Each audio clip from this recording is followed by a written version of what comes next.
بسم اللہ الرحمن الرحیم۔ السلام علیکم ورحمۃ اللہ وبرکاتہ۔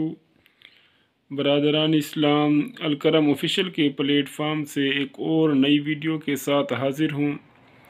آج کی اس ویڈیو میں اپنے ویورز کے ساتھ حضور نبی کریم صلی اللہ علیہ وآلہ وسلم کا ایک ایسا فرمان مکرم شیئر کروں گا جس میں آپ علیہ السلام نے ہمیں دعا کے بارے میں ارشاد فرمایا ہے کہ کس انسان کی دعا قبول ہوتی ہے اور انسان کی دعا کی قبولیت کے لیے کون سی چیز شرط ہے۔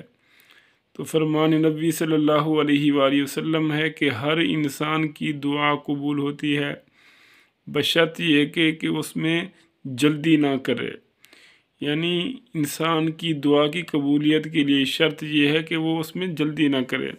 تو عرض کیا گیا یا رسول اللہ صلی اللہ علیہ وسلم کہ اس میں جلدی کرنے کا کیا مطلب ہے؟